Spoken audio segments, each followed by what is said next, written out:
Hi, guys. Welcome to the TOWTalk Podcast. Today is Sunday, July 5th, day after the 4th of July. Hope you all had a wonderful holiday in celebrating the 250th anniversary of the signing of the Declaration of Independence.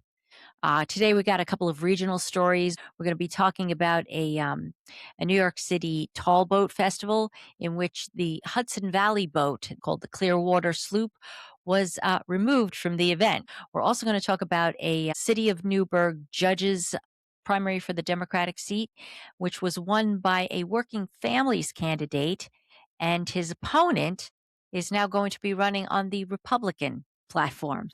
But our first story comes from the other side of the country, wherein Kelsey Pfendler, a rowboater, rowed from California to Hawaii in record time. It's a really wonderful story, and you're going to want to hear about it. But before we get started, please be sure to like, share, and subscribe. Click that bell so you get notified when new videos drop, and leave us a comment of 7 words or more so we can feed that algorithm. Without any further delay, let's get into it.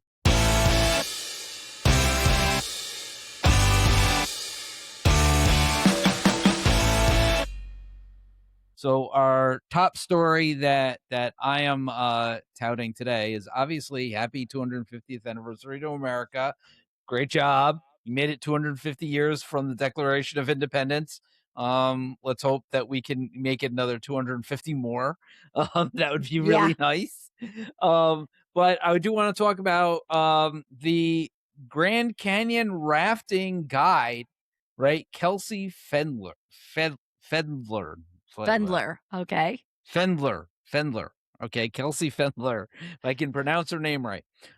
She became the first woman to row from California to Hawaii, and she landed yesterday in Hawaii on the 4th of July.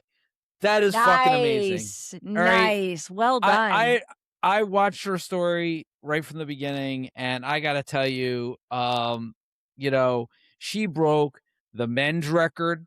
She broke the women's record. She did it in under 44 days, rowing from California to Oahu, Hawaii. It was an amazing event. She did it, and congratulations to her. And I want to just say that she is an inspiration to women everywhere.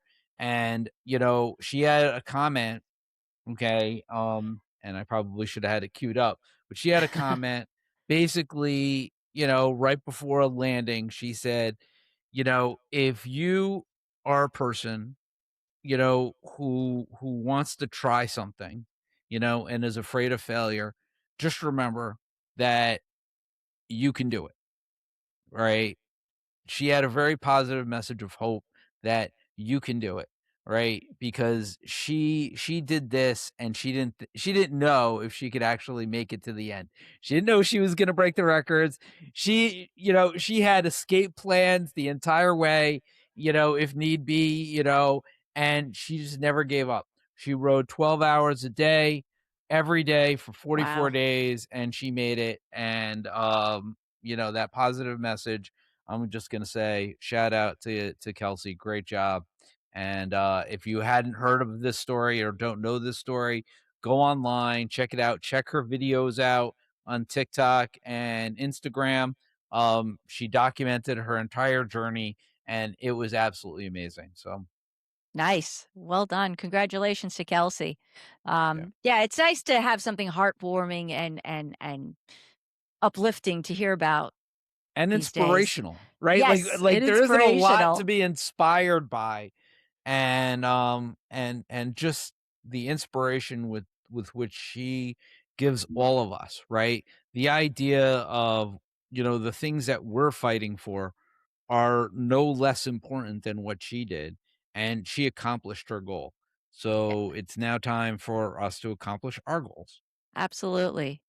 All right. So moving along, um, interesting story that happened yesterday. I'm going to bring this up for us to take a look at here. Let me share. So the Coast Guard removes the Clearwater from the Sail Forth parade over political banners.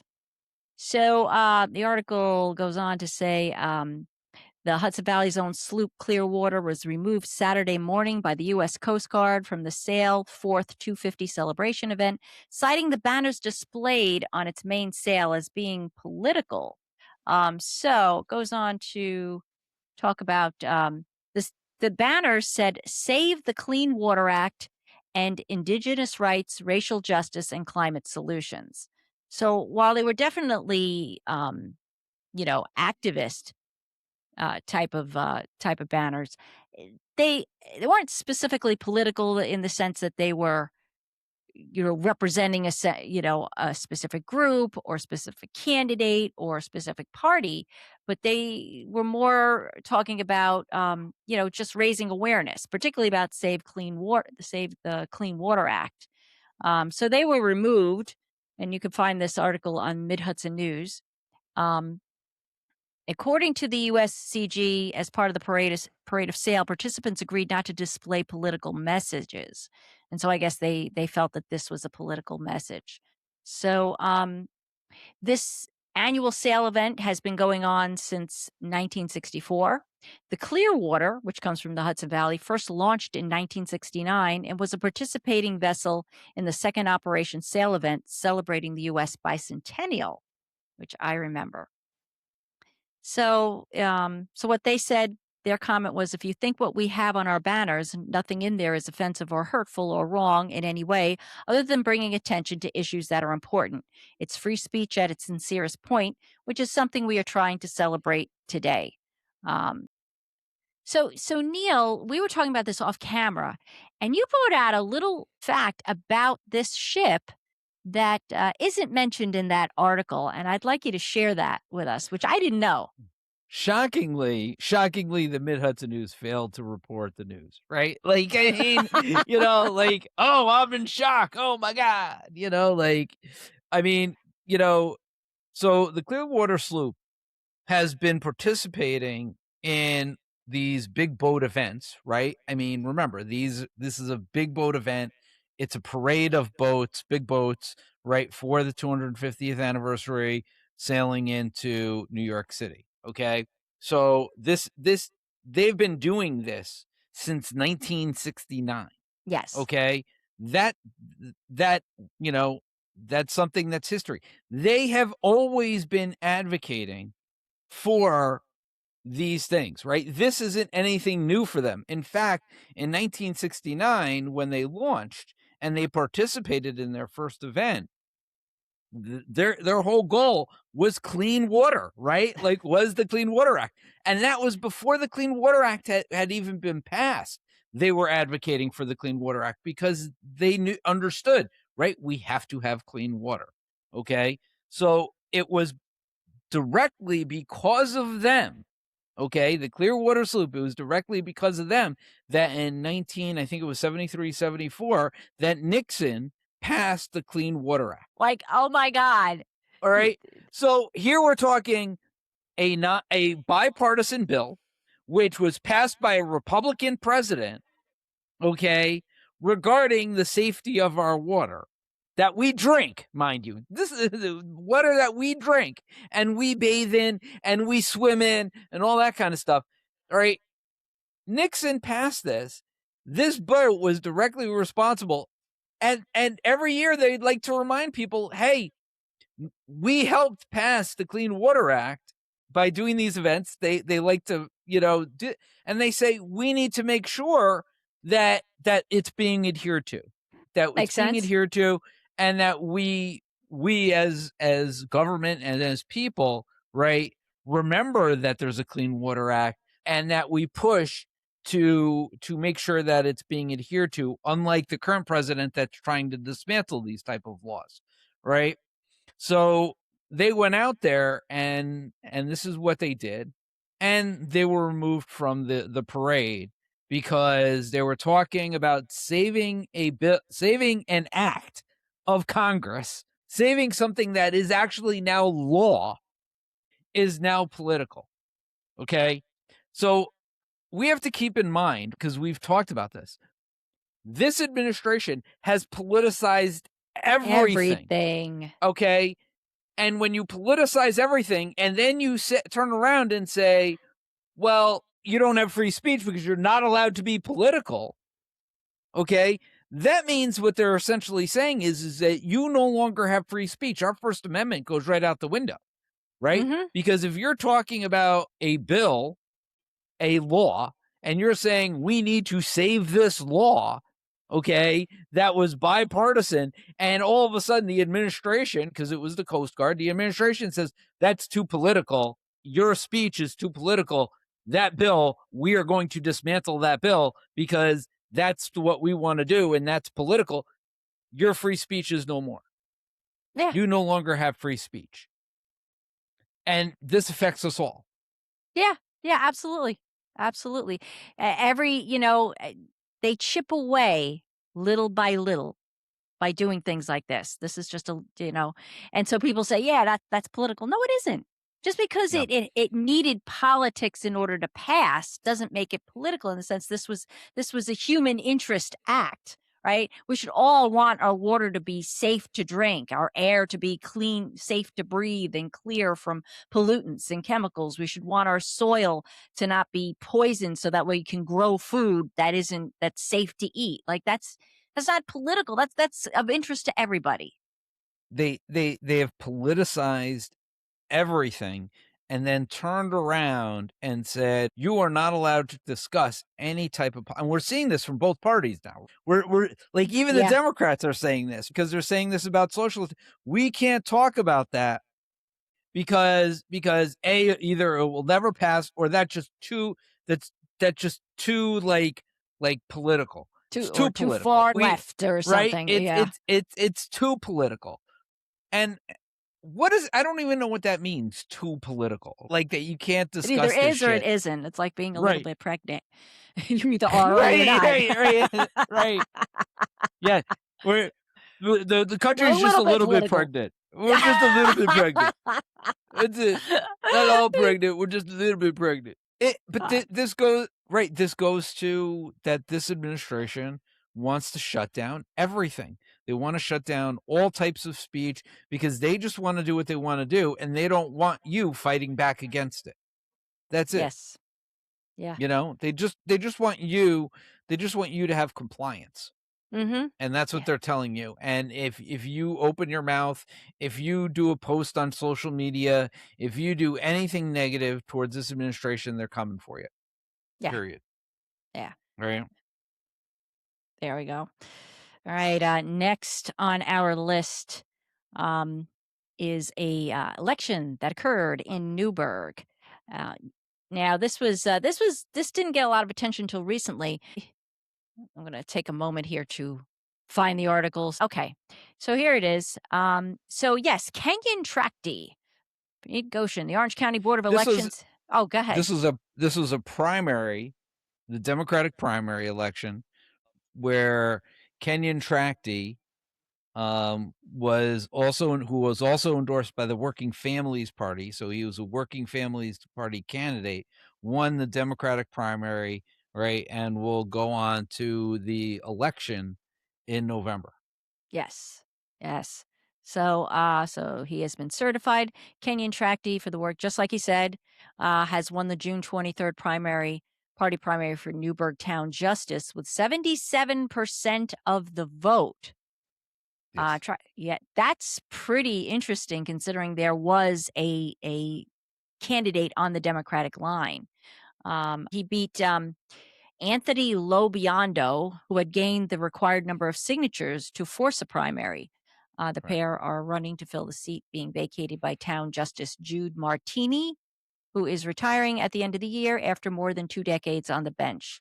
Tracty has Yes. the Democratic line, and Lobiondo is now running as a Republican. What do you think of that? This is what happens. So Tracty the Tracty name has been in politics a long time in the Newburgh area, in that area. Paul Tracty, his father was a longtime judge for that area. So now you have, this is sort of like what I've been talking about, right? The insider politics game, and then I guess so this other candidate decided what he was going to do was he was going to run as both a Democrat and a Republican.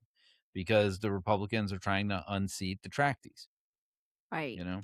Local S- politics. This is what local politics is, you So know? let me ask you this though: don't you have to? In other words, he got the enough signatures within time to get on the Democratic ballot to be able to run for that primary, to push that primary. How does he now that that's over with get He onto got the the sig Republic? he got the signatures. He was already on the Republican line. So this happens all the time. You go, you try to get 2 lines, you try to get multiple lines if you can. He got the Republican line, as Lobiondo apparently got the Republican line. Maybe he felt that the Republicans don't really have a chance, in that area. So he, got enough signatures on the Democratic line to also be on the Democratic line, and then he lost the primary. It is very difficult when you get the Republican line to win a Democratic primary, right? Okay. Because this happened in the town of Chester too, where there was a Republican running as a Republican, okay, but also running on the Democratic line. The Democrats were also supporting him. And then in which case, Democratic primary came, and he lost, or the Republican primary came, because this is the opposite, right? He was running as a Republican against another Republican, and he lost the Republican primary. Primary voters are very loyal. And if you're running on a different line in a primary, it's a bad luck. It's just a Yeah. bad luck, Yeah. Uh, that's. I mean, especially these days. yeah, exactly. I mean, that just was a little surprising to me that he had gone for both signatures just to basically double his chances of winning. And it's sort of with today's politics, it's hard to really know what their platforms are that they're supporting. But this goes to the greater conversation we really need to have, okay, about Democrats and Republicans. Okay. You look at any stronghold, either whether it be a Democratic stronghold or a Republican stronghold, right? So you look at New York City, where there is a very much a Democratic stronghold in almost every district, right? You look at, Orange County, which is Republicans, and, very highly, Republican districts up here.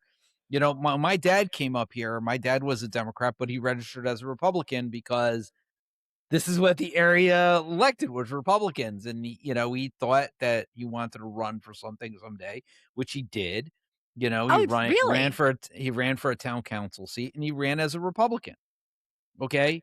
Because that's what this town elected. That's what New York City elects Democrats, right? There are plenty of Republicans who take up the Democratic mantle, right? We saw this with the chairwoman, right, of the city legislature, New York City legislature, which is majority Oh, Democrat, yeah.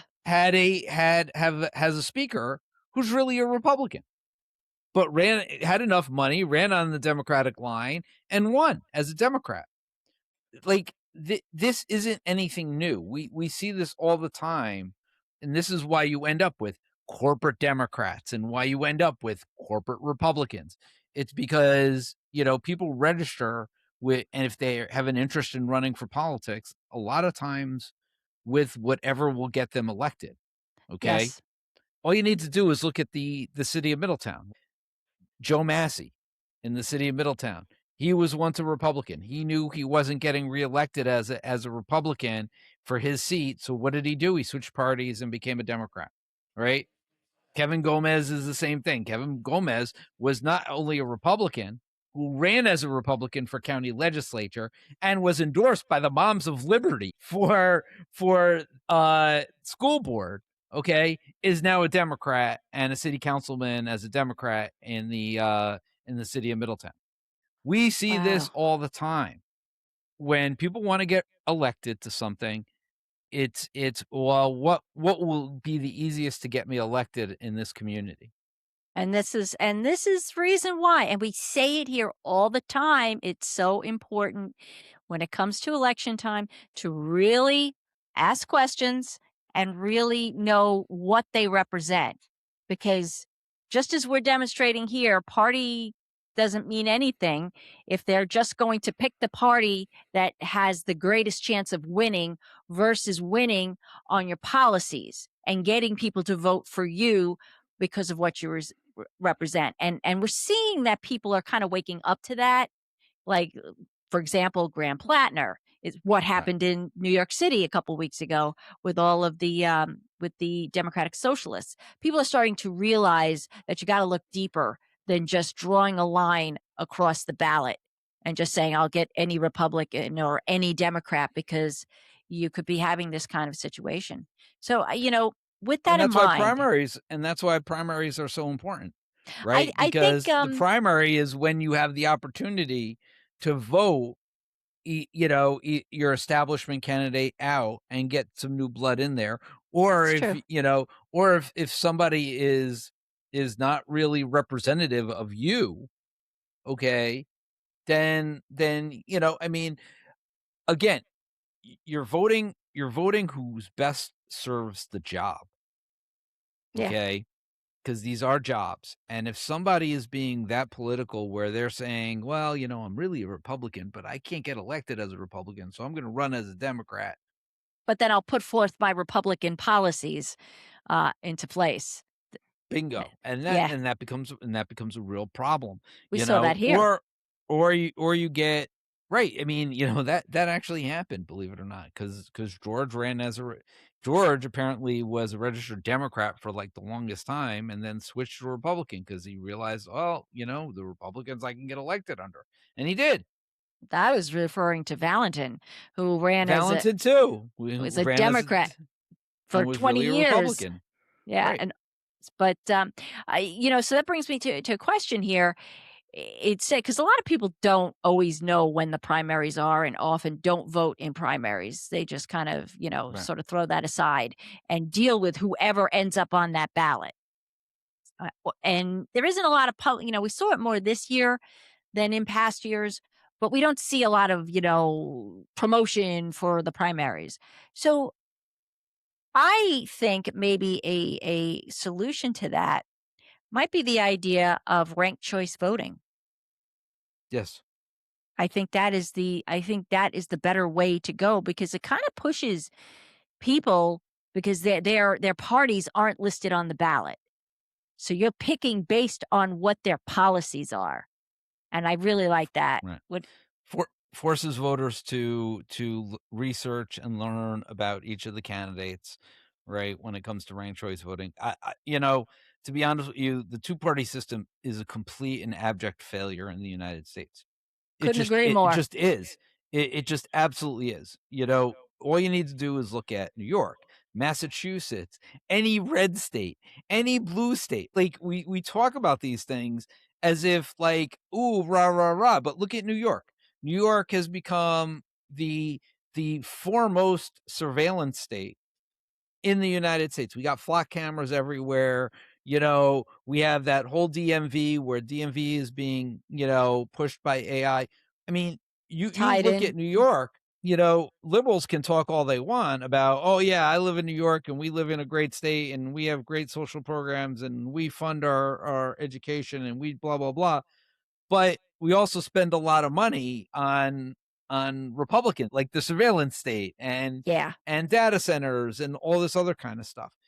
We just happen to have spent some money on infrastructure and various other things to allow for those other things to happen, the flock cameras and all this other kind of stuff. So we're not immune from some of these red state things because we have Democrats in, you Right. know? And I think that that's what we need to always remember. It's about the person. It's not about the Yes. party. The party, the two-party system is an abject failure. So now you have to vote for the person, all right? And you have to vote for the best person for the job, and you have to remember what the job is. You know, Yeah. Yeah. running for a town job, like a town board job, is much different than running for a legislative job.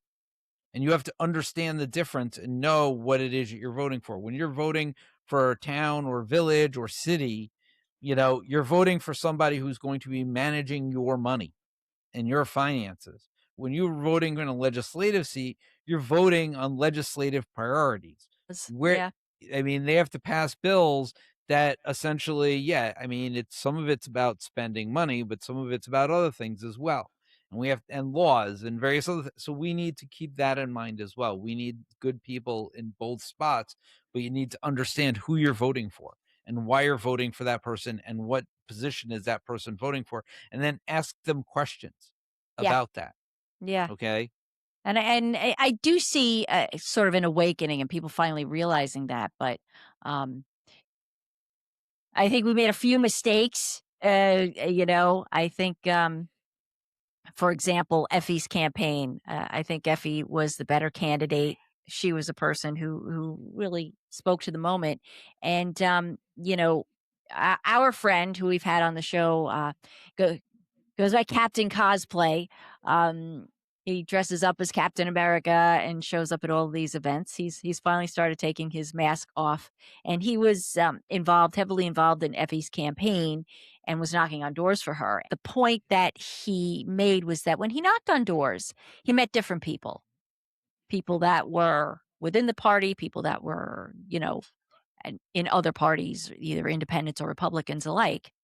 And when he spoke to people on the Democratic side, he said he found that a lot of people chose to go with the safe candidate, meaning Kay Conley, Right. and who has support from APAC, instead of going with the progressive candidate who was advocating for more change and more of the things that that the Democratic Socialists were going with. And so, he was kind of bummed that she lost, but he said, for the number of people that he spoke to and said that they felt more comfortable going with Conley because it was the safe choice, if those people had voted Effie, it might have turned out differently. So, what do you think about that? I think I mentioned this on a previous episode. So my first experience with this, believe it or not, you have to go back a long time. All right. Before actually I believe I was in politics. Um, to the so we had so if you remember back in this district, we had a congressman, Sean Patrick Maloney. Yes. Okay. Sean Patrick Maloney had moved into the district after the district was formed. Okay. Believe it or not, he did not live in this district when he was elected. All right. He moved into the district after he was elected. That's interesting. So when the district was announced, okay, it was him versus another candidate. I'm going to say his name, Matt Alexander, right, who happened to be mayor of Wappingers Falls at the time. Okay. Okay. And Matt had actually grew up in Orange County. He had, he was now working in Wappingers Falls. I believe that's Dutchess County. Yes. Um, Yeah, right over the so bridge. right over the bridge. And so he knew the area. He was a great guy. And, I used to walk around the doors and knock on doors for Matt Alexander. I held, a fundraising thing in my house for Matt Alexander.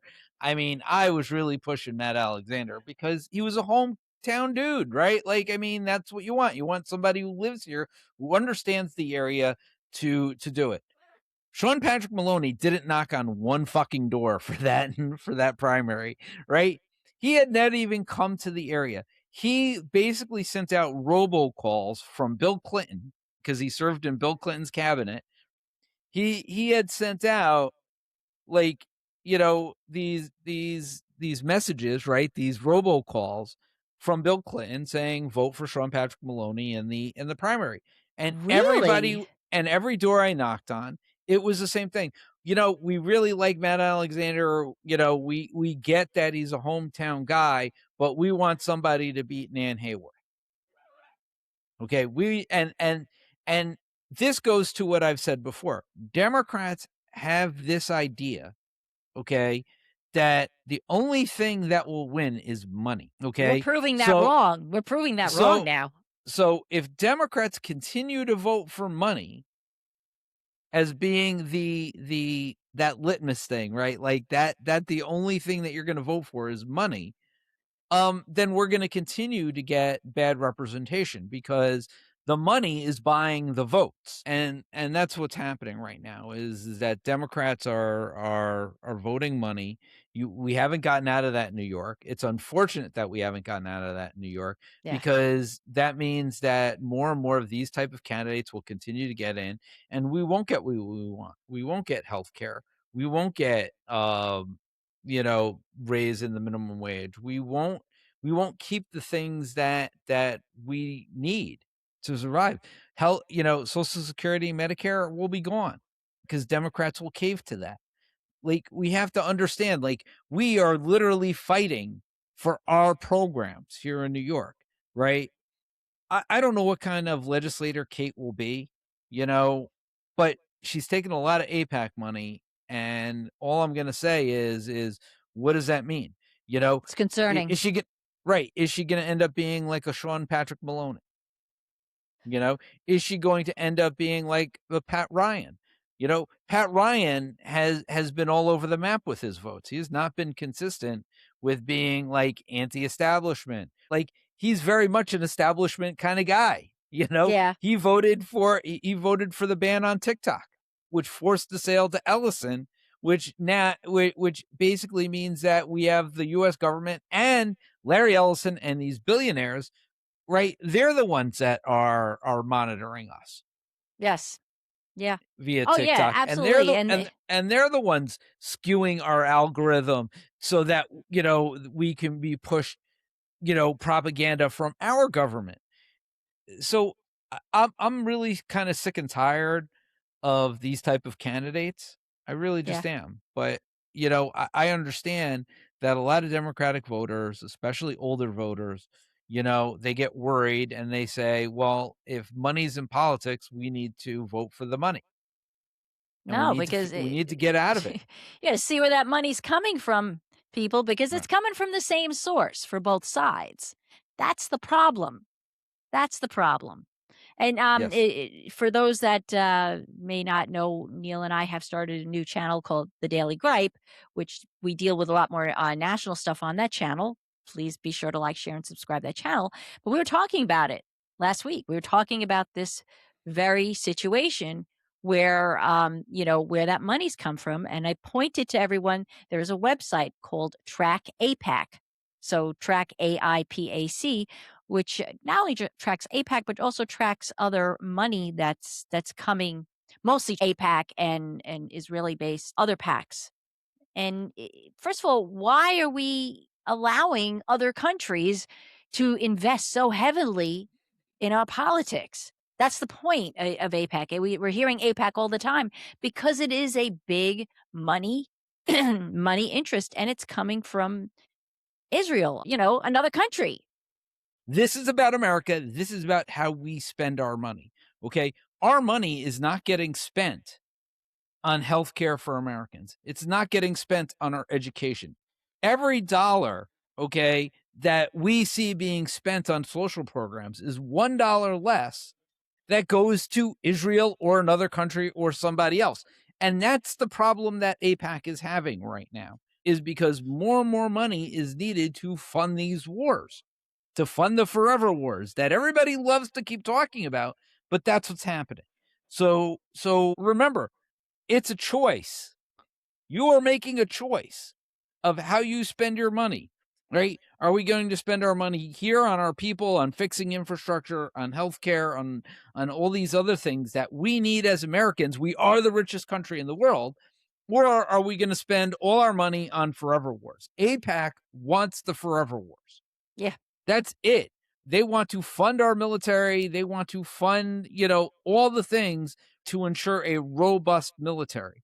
In fact, you can go back to that race that I was talking about, Nan Hayworth and Pat Ryan.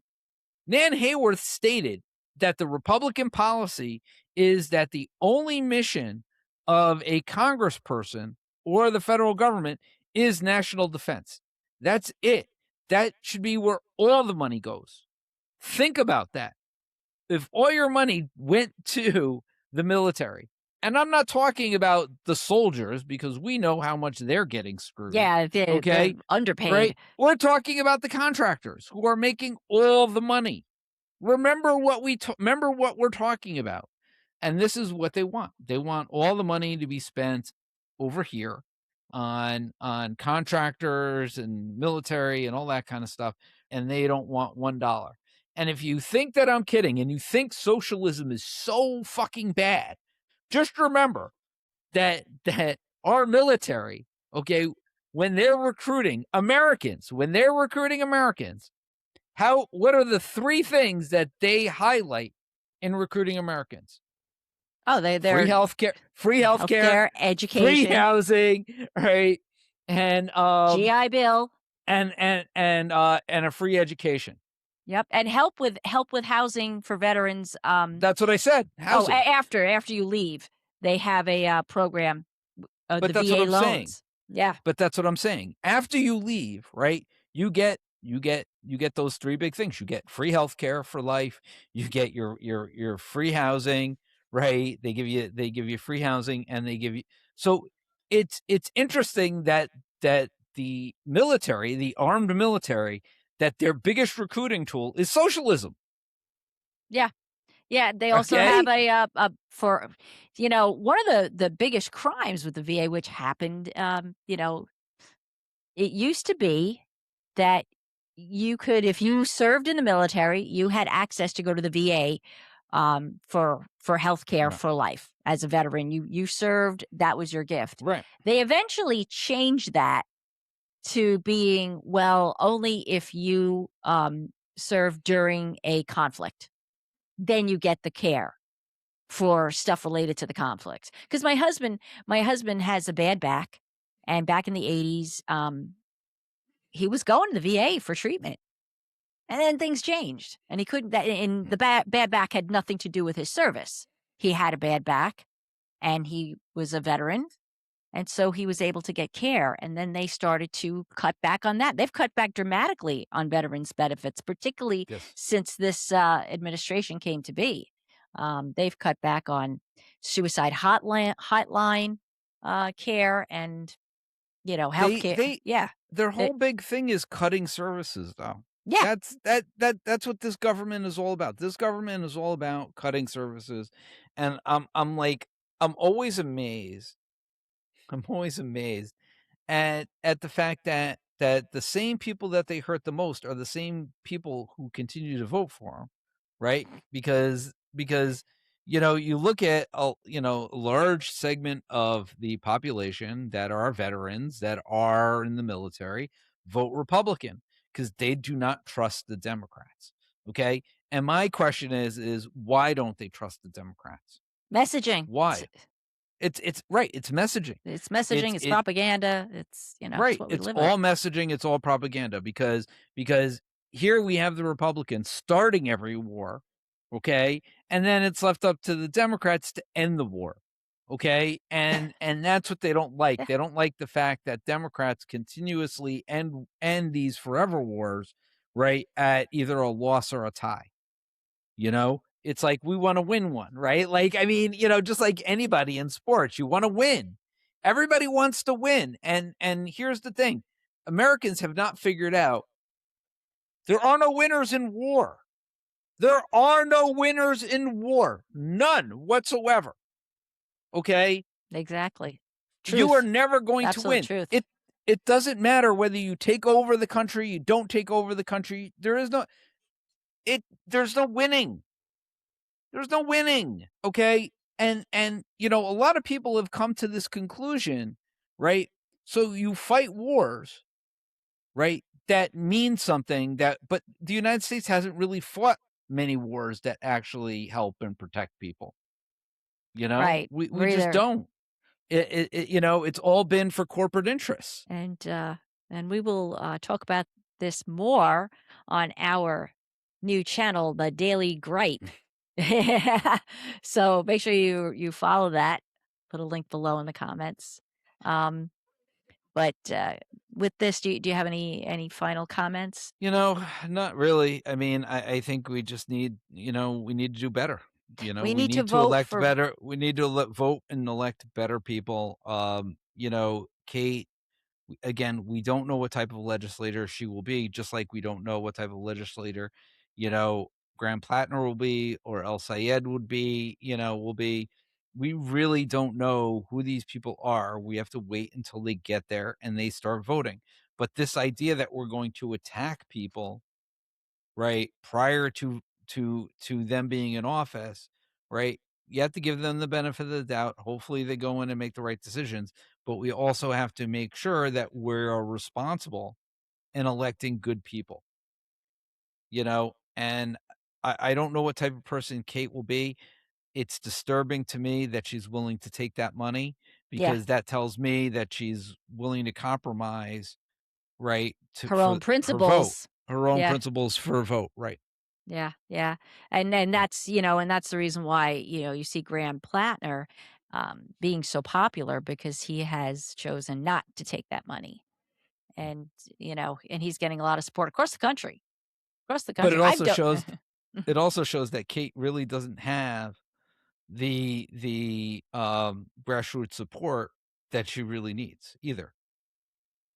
Right? so Because if people are telling you, well, I'm voting because she's going to raise the money and she could beat Lawler, then they're not really voting on a vision or a belief. Lawler is heavily backed by PAC money, specifically APAC. Right. So Right. so they're financing both sides of that election. And so where are you getting policy? Where are you getting, real legislation or real representation if they're both backed by multi-billion dollar money? Who's really Right. financing those people? And that's what we're talking about here. And Effie had good policies that she put forth. Kate didn't put forth any policies. In fact, she's still supportive of ICE. The only comments that she Yes. made is that, she's toting that Democratic line of, well, we just need training and reform, right? Like, I mean, it's literally just the Democratic playbook.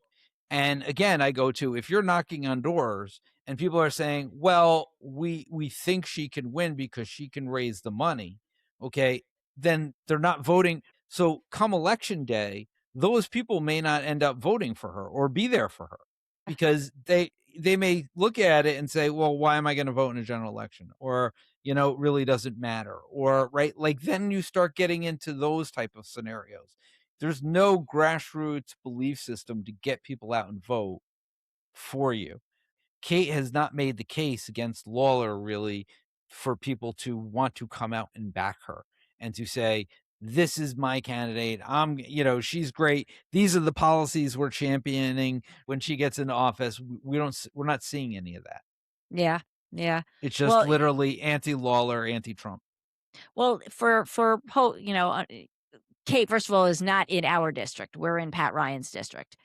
But Yes. for those that are looking, Democrats or independents that are looking at her, go to her rallies, call her campaign, ask questions about her policies.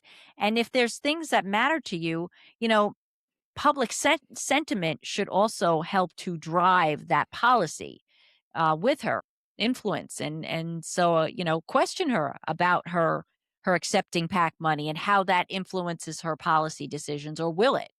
And if it won't, then, where does she stand on specific things? Things We like need universal er, health care, affordable housing, a living wage, Meals on Wheels, SNAP benefits, helping to bring people up. How do you stand on that? So, okay, go ahead. Sorry.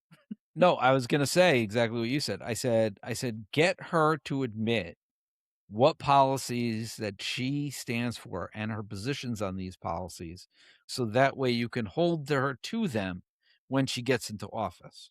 Okay? And if she fails to do what you're asking her to do, the next time around you can run somebody else. And I think that that's sort of like the mentality Democrats have, is the idea of, we just want to get rid of the Republican, get a Democrat in, right? And then once a Democrat's in, you know, 2 years from now, we can get a better Democrat, right? But that never happens. No, That no, never happens, you got to you push the know? people that you have Right. So you gotta push Kay Conley in the direction that the public wants her to go in. All right. Right. So with that, if you got anything out of this episode, please be sure to like, share, and subscribe. Click that bell so you get notified when new videos drop and when we go live every Tuesday night at 8 p.m. Eastern Time. And also, leave us a comment. Let us know what you think about this episode. Please leave 7 words or more to feed that algorithm. So, in the meantime, we wish you all well and please be safe out there and enjoy the rest of this weekend. Take care, guys. Peace out.